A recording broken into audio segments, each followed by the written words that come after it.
Всем привет, меня зовут Вика. Давайте посмотрим новый расклад Таро для мужчин. Какая женщина подсматривает за вами? Кто же там следит за вами втихаря? Как всегда, настраивайтесь на расклад. Для энергообмена ставьте лайк, подписывайтесь на мой канал и смотрим. Что же вы за человек? Что происходит в вашей жизни? Так. Ой, за любви прям страданий сколько. Боже, сколько страданий из-за любви. Вы настолько вот трудяга. Почему-то мне сразу идет вот такое вот ваше описание, что вот вы, ну трудяга, вот работа у вас сейчас особенно вот превыше всего. Потому что, ну вот как бы личной жизни у вас я не вижу на данный момент, да? Хотя любви хочется, но любовь была вот потеряна. Именно настоящая любовь. Поэтому вы как-то вот работа, ушли с головой просто в работу. И знаете, вот вы настолько как-то вот вас поглотило вот это вот ваше мрачное состояние, да, вот сейчас, либо же последнее время у вас больше негативных мыслей, я вот сказала. Вот вы все больше живете прошлым, да? Вот вы смотрите, знаете, вот даже вот не в будущее, а вот больше вы в прошлое смотрите. Вы даже не настоящим живете, вы живете больше прошлым. Есть люди, которые, знаете, смотрят вот вернее, не с опаской, господи, уже заговариваюсь. Смотрят с надеждой в будущее, да, как-то, ну, прошлое отбросили и все. Вы не можете его отпустить. У вас вот это горечь утраты, вот это вот состояние, да, когда сами себе мозг выносите, вспоминаете, вот оно не дает вам покоя. Вот это ваше наваждение, ну, настолько вот как-то тяжело вы переживали вот это вот свое расставание, либо развод. Так, но в то же время я вам скажу, что в вашу дверь тоже постучит счастье. Вот вы, несмотря на то, что вы живете прошлым, вот глубоко в душе, вот вы ждете каких-то вот позитивных перемен. Вот глубоко в душе вам хочется, чтобы наконец эта ваша черная полоса закончилась, а она все никак не заканчивается, да? Поэтому вам так грустно и печально. Так, что еще сейчас быстренько посмотрим, что у вас происходит в жизни. Вы довольно такой, ну, самодостаточный человек. Причем, вот знаете, может быть, даже проигрывается у некоторых, что вы работаете либо в таком месте, где, ну, вы много общаетесь с людьми, там много людей. Даже, может быть, вот вы, знаете, как главное действующее лицо, вот я бы сказала. Кто-то, может быть, преподает, кто-то где-то выступает, какие-то лекции читает.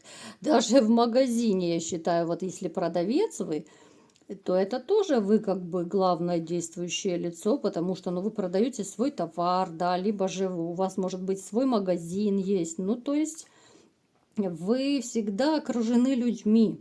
Причем люди очень любят вами, знаете, вот как будто восхищаются вашим умением, вашим талантом, вот именно в вашей профессии. В общем-то, дома у вас тоже достаток есть. Я думаю, котики, собачки у вас дома тоже живут, скорее всего. Вы в своей жизни также поддавались воздействию магии. У некоторых, может быть, сейчас даже проигрывается, что вы находитесь под магическим воздействием. У каждого это будет своя магия. Кого-то привораживали, кому-то там еще какие-то негативные программы ставили. У каждого это свое может проиграться, но то, что это есть, то это 100% есть. Это очень четко видно.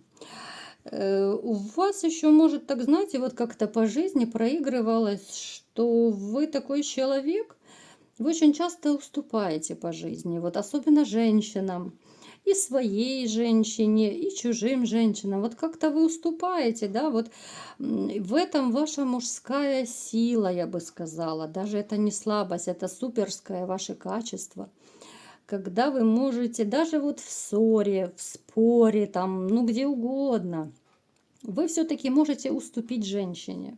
Вот пусть она будет права, да, вот пусть будет так, как ты хочешь, да, вот, ну, это, в принципе, это большое ваше достоинство, что вы не будете скандалить, гнобить, продолжать женщину, что-то там доказывать, вот вы уступите, да, вот, то ли это ваша такая, знаете, добродушность, мягкосердечность какая-то, но вы можете уступать. Плюс еще вот, особенно вот в прошлых, может быть, отношениях ваших, могло проигрываться, что вы говорили что-то, да, допустим, своей женщине. Ну, там, свою точку зрения, может быть, решение какой-то проблемы, ну, что угодно могло быть. Она как будто бы вас не слышала, вот как будто вы, ну, о стенку горохом. То есть вы старались все для человека, да, а вас и не слушали, и не слышали. Вот как будто вот через стекло вы с ней разговаривали, да, вот вас не слышат просто. Вот она могла развернуться и уйти. Это могло, кстати, проигрываться такая ситуация не только женщинам. С женщиной, а даже в других ситуациях. Вот вы что-то можете говорить людям, что-то свое рассказывать, доказывать, да, а как будто вас не слышат, то ли не хотят услышать, то ли не понимают вас, да, вот, не хотят вашу точку зрения услышать, да, но это скорее было вот с женщинами, я так подозреваю. То есть вы все отдаете, а вас не слышат. Так, смотрим. Какая же теперь женщина пришла к нам на расклад? Кто же там за вами подсматривает? Мне даже самой уже прям интересно. Так, а вы, как всегда, смотрите и думайте, вспоминайте, анализируйте, что это за женщина. Так, смотрите. Эта женщина может быть блондинкой, да, она такая вот светлая, солнечная, очень такая гостеприимная. У нее скорее есть дети. Она очень такая вот, ну, домашняя, я бы сказала. Вот, знаете, такой позитивчик ходячий. Вот к таким женщинам обычно люди тянутся. Очень такая светлый, светлый, солнечный человек. Она очень любит детей. Она, кстати, может у некоторых еще проиграться, что она либо же домоседка, либо она домохозяйка, может быть. Ну, такая вот уж очень-очень она домашняя. Хотя внешне она красивая такая, она ухоженная, она очень нравится другим мужчинам. Ну, разным мужчинам, я имею в виду. Но в то же время у нее, знаете, какой-то сейчас очень непростой период. А что за период? Давайте-ка уточним. У нее период одиночества сейчас. У нее либо же свежий какой-то развод, либо же, ну, какое-то расставание, да, что она вот сейчас, в принципе, она не в отношениях, да, она с подружками там общается, то есть круг знакомств у нее есть, круг общения, да, близкие подруги есть, но она как-то вот, ну, она потерялась, разуверилась в мужчинах. Так, вот знаете, как будто вот она сидит дома, да, вот хотя казалось бы, вот она осталась дома с детьми, да, ну, средства существования есть, хотя, возможно, да, может быть, она, кстати, дома занимается, сейчас очень модно удаленная работа, да, ну, то есть вот она как-то из дома почти не выходит, ну, редко, по крайней мере.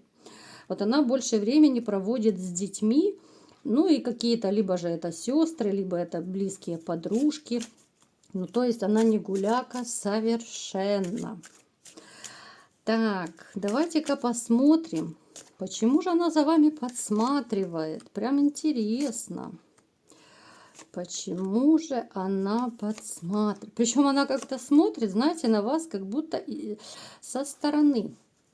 Вот ей настолько как-то грустно, печально, она вот наблюдает за вами, но я не вижу в нее какого-то интереса, вот именно, знаете, вот как к мужчине, влюбленности какой-то, да? Вот она почему-то, вот, видимо, из-за вот этого её недавнего вот расставания, развода, она, может быть, даже разочаровалась в мужчинах. И она считает, что все будут уходить, все будут бросать, все будут как-то подставлять ее, да, вот. оставлять сложные ситуации. Вот, допустим, она сейчас такой оказалась, да, вот у нее, ну, такая, ну, депрессивное у нее сейчас состояние какое-то. Так, а почему же она за вами подсматривает, да? Давайте-ка еще уточним. Да, вот четко, посмотрите, вот она подсматривает, но почему, зачем? И главное, вот именно когда вы куда-то перемещаетесь, либо едете, либо идете. Так, с какой же целью? Знаете, вот она, такое ощущение, что она подсматривает, но это чисто вот какое-то, ну, на рефлекторном уровне, что ли, подсознательно. Это может быть в окно, да, может быть, она где-то рядом живет, там, в вашем или в соседнем доме. Но вот она смотрит, вот внешне вы ей нравитесь, да? То ли вы на машине ездите, то ли вы куда-то просто идете, ну, то есть в движении она вас в основном видит. То есть внешне вы ей нравитесь, вот внешность, фигура, там, да, вот походка может быть. Ну, это не с таким вот, не с каким-то вот любовным наклоном, да. Я просто не пойму смысл. Да, вот смотрите, она все-таки нет, вот подсознание есть подсознание. Вот видите, мы с помощью Таро все-таки сейчас выясним. Вроде бы она не рассматривает вас как будущего там, я не знаю, партнера, жениха, да, но подсознательно, вот именно на уровне инстинктов, объясняю вам, вот она хотела бы, да, вот вы ей внешне нравитесь, она бы хотела, чтобы вы как-то проявились к ней, да, вот где-то вы с ней пересекались, да, то есть вы знакомы, но она бы хотела, чтобы вы как-то проявились, сделали шаг к ней. Причем, чтобы это был какой-то такой сюрприз, да, вот как будто вот открывает дверь, а на пороге вы, да, либо подарок какой-то. Ну, то есть это так, на уровне мечтаний. Так, теперь давайте-ка, вот страхи, у нее страхи, она очень боится, она боится новых отношений, потому что сейчас она, вот еще раз говорю, в общем таком каком-то депрессивно подавленном состоянии. Вот. Давайте-ка посмотрим, будут ли у вас с ней отношения все-таки, проявитесь ли вы. И у нас сразу проявляется любовь-морковь, будет у вас и любовь с ней, у вас будут отношения, да, вот по двойке кубков. Причем инициативу как-то проявите вы к ней. Вы почувствуете себя с ней вот сильным, да, вот как будто вы ей поможете в чем-то. Сделайте первый шаг, да, она, допустим, вам расскажет, как у нее сейчас там какой непростой период, да, что ей, может быть, помощь нужна. И вы вот именно с позиции сильного мужчины, да, вот вы как-то и поможете. Кто-то, может быть, я не знаю, там починит что-то, кто-то просто словом утешит, да, кто-то, может быть, и финансами поможет. Ну, то есть у каждого будет своя ситуация проигрываться. Но с ней вы именно, еще раз повторяю, будете с позиции мужской силы, да, вот мужского такого надежного плеча вот общаться будете. И это перерастет уже в реальные дальнейшие любовные отношения, да, вот какой-то период пройдет, когда вот она перегрустит. Вы, если раньше вот, да, вот в других раскладах были, что женщины приходят к вам спасать вас, да, то здесь уже как-то вы придете ей на помощь, вы уже подставите ей свое сильное мужское плечо, и вы будете ее спасать. Чего я вам всем желаю, да, потрясающих любовных отношений, да, настоящих отношений, которые перерастут в крепкую взаимную любовь, конечно же, в семью. Вот такой был расклад. Кому понравился, ставьте лайк, подписывайтесь на мой канал. И всем пока!